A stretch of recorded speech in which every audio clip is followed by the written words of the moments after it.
Hello friends, welcome back to my channel Nazmin কিচেনে আপনাদের সবাইকে স্বাগত জানিয়ে শুরু করছি আজকের রেসিপি। তো আমার আজকের রেসিপি হচ্ছে ডিম টোস্ট। আর এই নাস্তাটা আপনারা বাচ্চাদের টিফিনেও দিতে পারেন অথবা সকালের ব্রেকফাস্টও ব্যবহার করতে পারেন।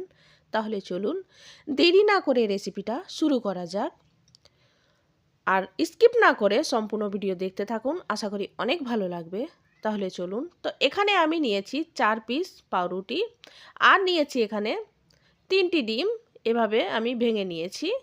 আর ডিমের মধ্যে আমি দিয়ে দিচ্ছি স্বাদমতো লবণ, আর দিয়ে দিচ্ছি এখানে সামান্য হলুদ গুঁড়ো, আর সামান্য শুকনো লঙ্কা গুঁড়ো, আর দিয়ে দিচ্ছি এখানে কিছুটা পেঁয়াজ কুচি, আর দুটো কাঁচা লঙ্কা কুচি, আর দিয়ে দিচ্ছি ধনে পাতা কুচি। দিয়ে এই সব উপকরণকে ডিমের সঙ্গে আমি ভালো করে মিক্স করে নিচ্ছি। তো এইভাবে সময় নিয়ে আমি মিক্স করে নিয়েছি।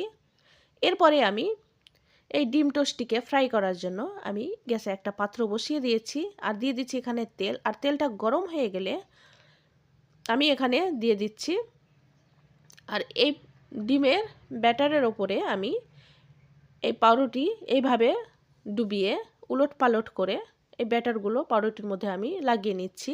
দিয়ে এগুলোকে তেলের মধ্যে আমি দিয়ে ফ্রাই করে নিচ্ছি। তো এইভাবে আমি পেঁয়াজগুলো এভাবে ওপরে দিয়ে দিচ্ছি।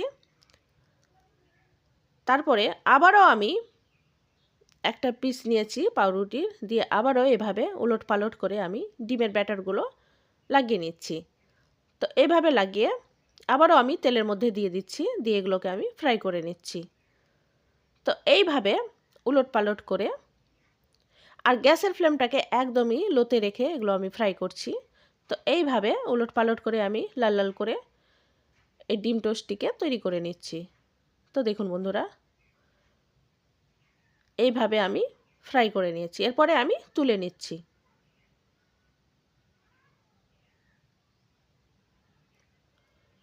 এরপরে আমি বাকিটিকেও এইভাবে ডিমের ব্যাটারগুলো এভাবে লাগিয়ে উলট পালট করে এভাবে আমি ফ্রাই করে নিচ্ছি।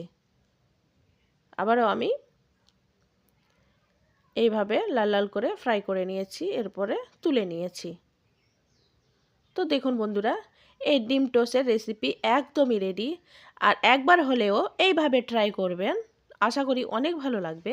তো বন্ধুরা, রেসিপিটা যদি ভালো লেগে থাকে তাহলে লাইক করে দেবেন, শেয়ার করে দেবেন, আর কমেন্ট করে অবশ্যই জানাবেন রেসিপিটা আপনাদের কেমন লেগেছে। আর চ্যানেলটাকে সাবস্ক্রাইব না করে থাকলে অবশ্যই সাবস্ক্রাইব করে দেবেন। তো আজ আসি বন্ধুরা, আবার দেখা হবে অন্য কোনো দিন অন্য কোনো রেসিপির সঙ্গে। ভালো থাকবেন, সুস্থ থাকবেন।